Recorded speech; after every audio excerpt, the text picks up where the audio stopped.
음, 에, 조핑기와 칼융의 조핑기와 강연 칼융의 결론은 자 지금 우리는 명확한 어떤 결과에 도달했습니다. 영혼에 대한 정의를 뒷받침하는 경험적인 증거를 제시하는 데 성공한 것입니다. 틀림없이 많은 사람들은 기이하고 독특한 이 절차에 놀라움을 금치 못할 것이며 많은 사람들은 분노한 보수주의자들이 발로 쳐서 일으킨 온갖 먼지 때문에 숨쉬기 어렵다는 것을 발견할 것입니다. 어리석음, 오희와 무관심, 질질 거며 어떤 결정을 내리기를 거부하는 우유부단, 문제들을 흐리게 만들고 무시하기 위해서 선언적인 원리들을 제시하는 성향, 옹졸한 현학 취미, 편협한 회의론은 거의 우스꽝스럽고 서전에 이르렀지요. 쇼펜하우어처럼 나도 이렇게 말할 수 있습니다.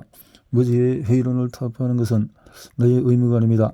나는 단지 회의론과 시류에 맞춰서 의심하는 유명 인사들을 비웃을 뿐입니다. 미래의 어느 날 사람들은 칭송의 소리를 들었던 동일 학자들의 길을 잃게 된 그 불명예스러운 과정을 놓고 비웃는 동시에 눈물을 흘리며 설배하게 될 것입니다.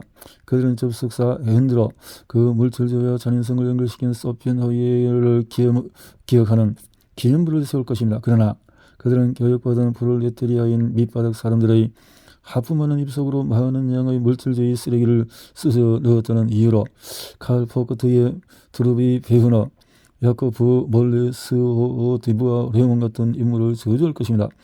미래의 사람들은 쇼펜하우어의 불언과 보론을 기이하게 여기며 쇼펜하우어가 해결을 혹평할 때 썼던 것과 똑같은 단어들을 갖고 물질주의를 공격할 것입니다. 해결은 젊은이들의 정신을 마비시키고 그들의 지성을 거세하고 그들의 뇌를 뒤죽박죽 엉망으로 흔들어 놓았다는 비난을 들었지요. 물질주의에도 똑같은 비난이 쏟아질 것입니다. 모든 사물과 모든 사람이 다루고 있는 사실에 대해서 책임이 물질주의로 돌려질 것이니까요.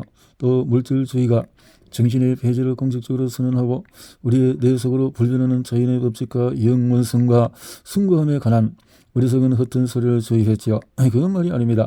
물질주의는 도덕성을 망쳐놓았으며 교육받은 계급들의 도덕적인 불안정을 유발했습니다.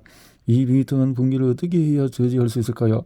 무엇보다 먼저 어떤 초월적인 진리들을 통해서 과학과 과학의 옹호자들에게 도덕을 강요함으로써 위로부터 혁명 같은 것을 꾀해야 합니다. 이유는 어쨌든 과학자들이 도덕적으로 서로에 어긋나는 태도와 회의론을 세상에 강요하는 일을 주저하지 않고 있기 때문입니다. 생리학 분야의 훈련을 제공하고 있는 기관들의 학생들은 동물들을 잔인하게 고문하는 식으로 행해지는 수치 스럽고 야만스러운 실험에 참가함으로써 도덕적 판단력의 훼손을 겪고 있습니다. 실험실에서 동물들을 고문하는 행위는 인간의 품위를 조롱하는 것이라 다를 바가 없습니다.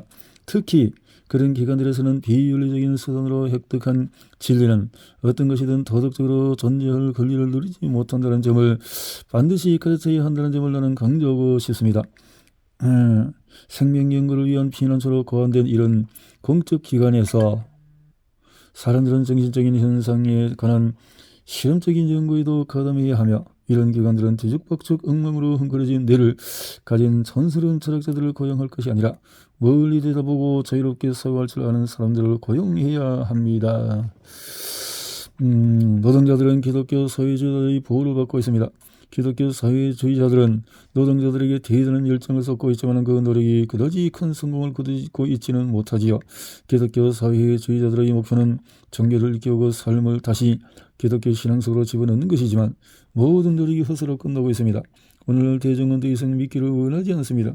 그들은 이 사소한 버릇을 장유충으로부터 배웠지요. 마찬가지로 비도덕적인 신앙 없는 사람들인 학자들처럼 대중은 알기를 원합니다. 이런 경우에 말씀이 무슨 소용이 있겠습니까? 그리고 세상의 온갖 이상주의는 어디에 소용이 있겠습니까? 종교를 일깨우기 위해서는 위협이 필요하고 기적이 필요하고 기적을 일으킬 능력을 가진 사람이 필요합니다. 신이 보낸 사람인 예언가 말입니다. 무미건조한 이론거나 과장된 말을 쏟는 이상주의로부터는 절대로 종교가 나올 수가 없습니다. 종교는 신비와 초감각적인 영역의 실체를 위협으로 증명해 보인 사람들에 의해서 창조됩니다. 이성의 건조한 설명과 단순한 종교적인 감정은 우리 시대의 파괴를 보상하지 못합니다. 그 일을 할 수 있는 유일한 것은 감각을 초월하는 그 무엇인가의 정당성을 직접적으로 입증하는 사실들입니다. 물론 인간의 가반이 어떤 사실의 가치를 제대로 평가할 수 있을 것이라는 착각에 빠져서는 절대로 안 됩니다. 이유는 단순합니다. 인간은 내면 깊은 곳에 수동의 어떤 퇴적물, 말하자면 끈적이고 원초적인 어떤 찌꺼기가 있으며 그것을 갖고 벌이는 어떤 창조 행위가 일상적으로 정신적인 나태를 낳고 있기 때문이죠. 신이 파우스트 같은 존재를 창조하는 데 성공할 때마다 영이 주도한 악마가 바빠짐에서 편협한 지적 속물들을 지옥에서 해방시킵니다. 파우스트가 부조리의 이 바닥에서 빠져나와서 위로 올라가려고 노력할 때 그 속물들이 끝없는 나태라는 끈적끈적한 접착제로 그를 아래쪽에 묶어놓도록 하기 위해서지요. 교육받은 속물은 게으름과 소심 편협 그리고 형이상학적인 열망의 완전한 결여가 특징입니다.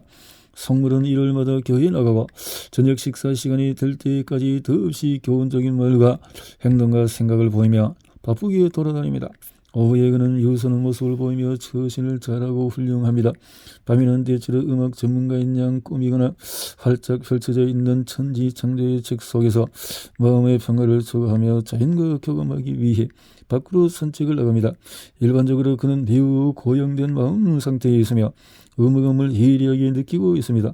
그러나 이것 위에 그 사람에게는 아무도 없습니다. 그는 서서히 약해지다가 거대한 불모지 속으로 사라져버립니다.